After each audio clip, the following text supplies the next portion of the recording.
नमस्कार. भगवद्गीता भावार्थ मालिकेमध्ये आपले स्वागत आहे. आज आपण अध्याय 9 मधील श्लोक 11 ते 15 पाहणार आहोत. श्लोक 11 पाहूयात. मयाध्यक्षेण प्रकृती सूयते सचराचरम हेतुनानेन कौन्तेय जगद्वी परिवर्तते. मानुषी म्हणजे मनुष्य रूपामध्ये, अवजानंती म्हणजे उपहास करता, मूढा म्हणजे मूर्ख लोक, अजानंत म्हणजे न जाणता. भगवान म्हणतात, जेव्हा मी मानव सदृश्य रूपामध्ये अवतीर्ण होतो तेव्हा मूर्ख लोक माझा उपहास करतात. अस्तित्वातील सर्व वस्तूंचा परम अधीश्वर म्हणून माझे दिव्य स्वरूप ते जाणत नाही. आता पहा, या पूर्वीच्या श्लोकाच्या वर्णनावरून आपण जाणतो की भगवंत जरी साधारण मनुष्याप्रमाणे अवतीर्ण झाले असले तरी ते साधारण मानव नाहीत.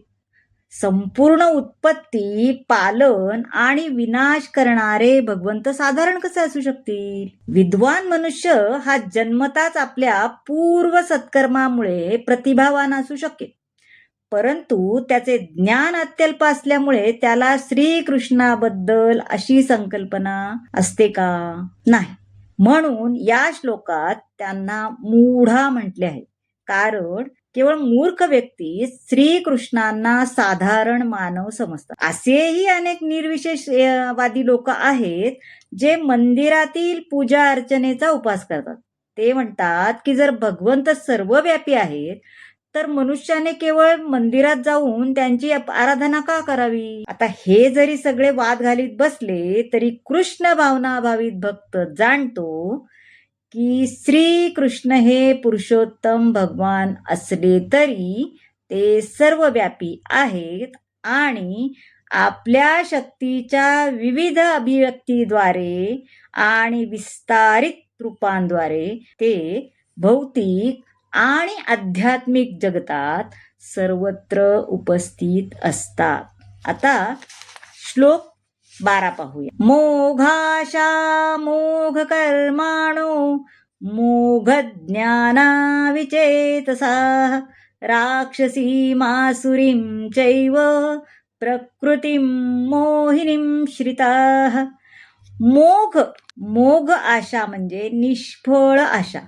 मोघ कर्माण म्हणजे निष्फळ सकाम कर्म. मोहनीम म्हणजे मोहित करणारा. श्रिताः म्हणजे आश्रय घेतो. जे मोहित झालेले असतात ते राक्षसी आणि नास्तिकवादी मतांकडे आकर्षित होतात. अशा मोहित अवस्थेमध्ये त्यांची मुक्तीची आशा, त्यांची सकाम कर्मे आणि त्यांचे ज्ञान हे सर्व निष्फळ होते. आता असं पुष्कळ भक्त आहेत की जे स्वतःला कृष्ण भावनेमध्ये आणि भक्ती योगामध्ये असल्याचे मानतात, पण अंतःकरणपूर्वक ते भगवान श्रीकृष्णाचा परमसत्य म्हणून स्वीकार करत नाहीत. त्यांना भक्तियोगाचे फळ कधीच प्राप्त होत नाही. साधारण जीव आणि श्रीकृष्ण एकच आहेत असे ते मानतात. कोणतेही मानव शरीर हे भौतिक प्रकृतीद्वारे केवळ आच्छादिले आहे. जेव्हा मनुष्य ह्या भौतिक देहातून मुक्त होतो तेव्हा त्याच्यामध्ये आणि परमेश्वरामध्ये भेद राहत नाही. पण श्रीकृष्णाशी एकरूप होण्याचा प्रयत्न जर तुम्ही मोहामध्ये केला तर तो निष्फळ होईलच. अशा प्रकारचे राक्षसी आणि अनिश्वरवादी ज्ञान नेहमी व्यर्थच असते. आता श्लोक 13 पाहूया. महात्मानस्तु मां पार्थ दैवी प्रकृतिमाश्रिताः भजन्ति अनन्यमनसा ज्ञात्वा भूतादीम अव्ययम्. आता महाआत्मान म्हणजे महात्माजन, आश्रिताः म्हणजे आश्रय घेतलेले, हे पार्थ मोहित न झालेले महात्मेजन दैवी प्रकृतीच्या आश्रयाखाली असतात. ते भक्तीमध्ये पूर्णपणे युक्त झालेले असतात, कारण ते मला सृष्टीचे आदिकारण आणि अविनाशी पुरुषोत्तम श्री भगवान म्हणून जाणतात. या श्लोकात महात्मा या शब्दाची व्याख्या स्पष्ट करण्यात आली आहे. महात्म्याचे सर्वप्रथम लक्षण असते की तो दैवी प्रकृतीमध्ये स्थित असतो. तो भौतिक प्रकृतीच्या अधीन नसतो. आता हे कसे होते?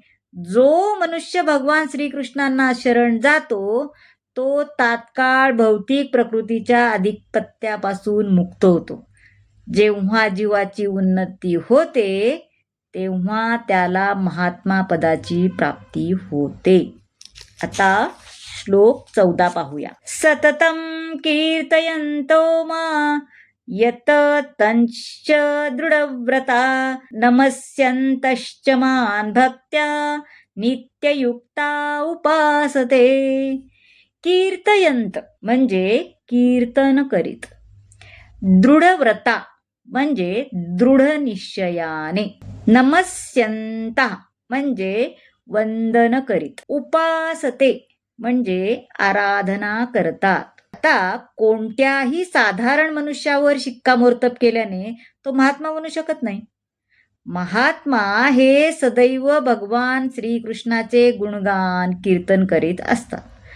दृढ निश्चयाने प्रयत्न करीत श्रीकृष्णांना वंदन करत भक्तिभावाने त्यांची नित्य उपासना करतात.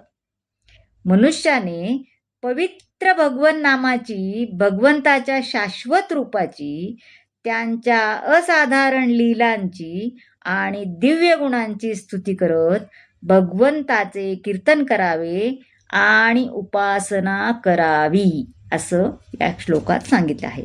आता श्लोक 15 पाहूया. ज्ञानयज्ञेन चाप्यन्ये यजन्तो मामुपासते एकत्वेन पृथक्त्वेन बहुधा विश्वतो मुखम. ज्ञानयज्ञेन म्हणजे ज्ञानरूप यज्ञाने, यजंताः म्हणजे यज्ञ करून, पृथक्त्वेन म्हणजे द्वैत भावाने, विश्वतामुखम म्हणजे विराट रूपामध्ये. जे लोक ज्ञानरूप यज्ञ करतात ते भगवंताची एकमेवाद्वितीय रूपामध्ये, विविध रूपांमध्ये आणि विराट विश्वरूपात उपासना करतात. हा श्लोक आधीच्या श्लोकाचा सारांश आहे बरं का. प्रत्येक जण निरनिराळ्या प्रकारे श्रीकृष्णाची उपासना करतात की नाही याचे वर्णन आधी केले आहे. जसे की अर्थ लोक वेगळ्या प्रकारची उपासना करतात, अर्थार्थी, जिज्ञासू आणि ज्ञानी. याहून त्याच्यापेक्षाही खालच्या दराचे काही लोक आहेत जे स्वतःला भगवंताशी एकरूप मानून जे स्वतःचीच उपासना करतात. दुसरे भगवंताचे कोणते तरी रूप मानायचे, स्वरूप, आणि त्याची कल्पना करून त्याची उपासना करायची. आणि तिसरे जे भगवंत विश्वरूपाचा स्वीकार करतात आणि त्यांची उपासना करतात. असे वेगवेगळ्या प्रकारचे लोक वेगवेगळी उपासना करतात. तर मंडळी, कसा वाटला आजचा भाग नक्की सांगा. आवडला असेल तर लाईक करा, शेअर करा, सबस्क्राईब करा आणि कमेंट जरूर करा. धन्यवाद.